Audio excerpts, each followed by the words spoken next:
Kate Daly Show does not come with instructions. Think at your own risk. The Kate Daly Show starts now. It was a study that was done in the 1960s, and it was commissioned by NASA because they wanted to know how to hire more geniuses. So they hired George Land and his team to go out and figure out what makes a genius. So they started with a group of 5-year-olds, and they gave them a creativity test. The way they defined genius was, how do you use your creative imagination to solve problems? And what they found was, of this group of 5-year-olds, 98% qualified as geniuses. And they came back 5 years later when this group was 10 years old, and it was down to 30%.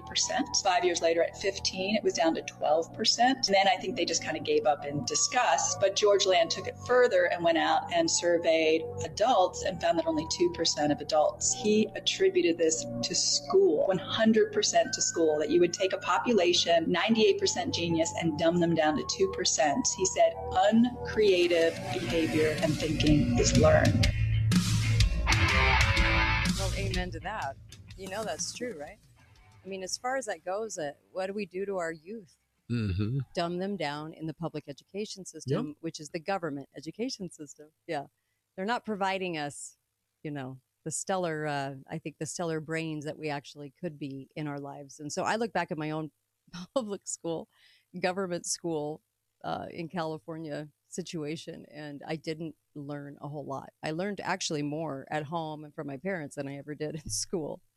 Well, I was fortunate when I went to school, I guess, because I learned more in elementary school than the high school graduates know today. I know, and I feel bad because now they're trying to con people into preschool, government preschool, and it's just like, oh, don't give them more time. Please take your kids out.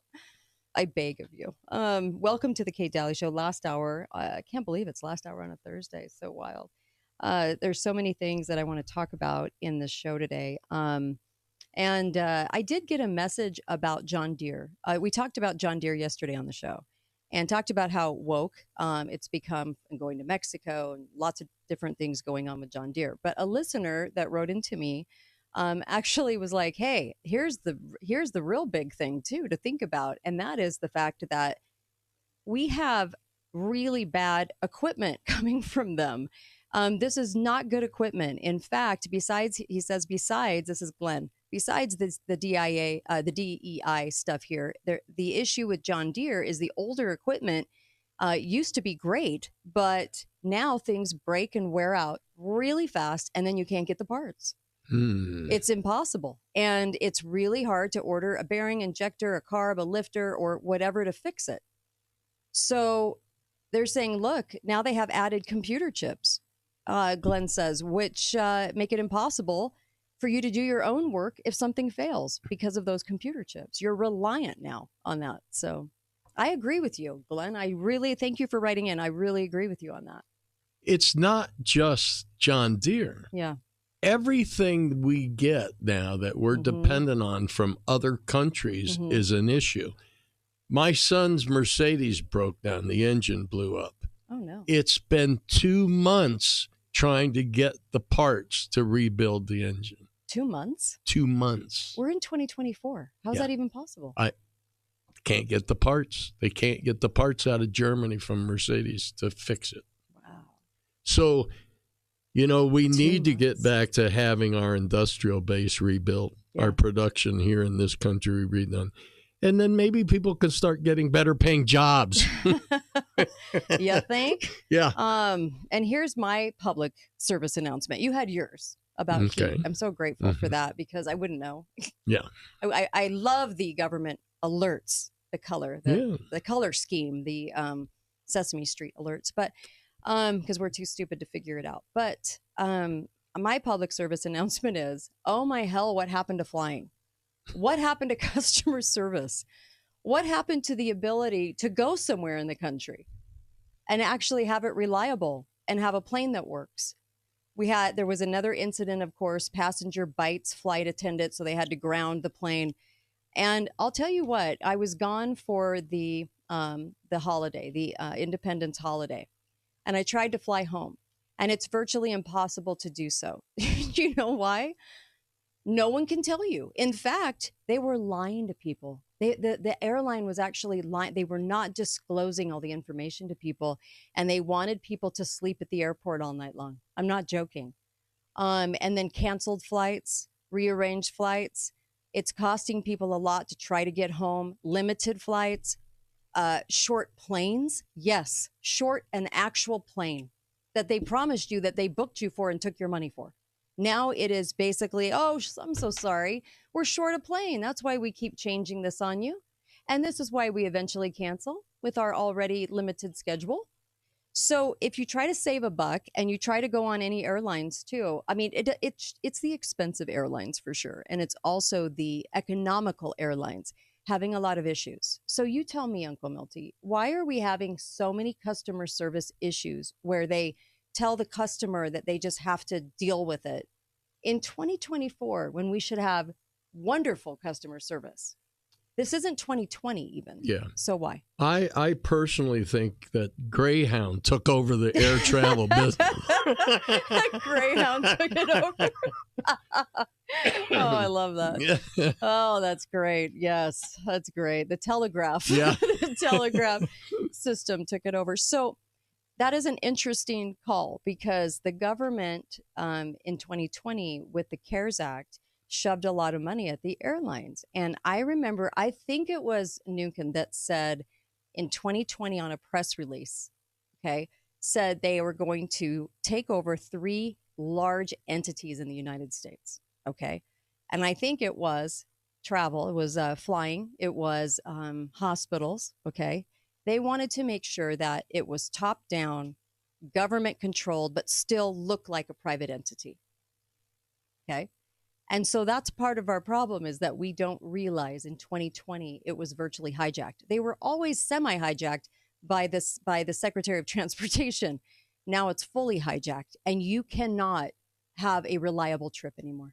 I know you guys have horror stories, 888-673-1450, but I know you guys have dealt with this if you've traveled at all. So 6 days ago, there was an article on NPR. Okay.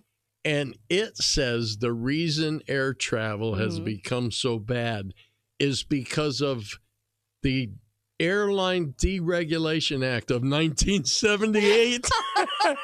They're literally blaming it on 1978. They're saying the government deregulated the airline industry in 1978. So now in 2024, it's gotten bad.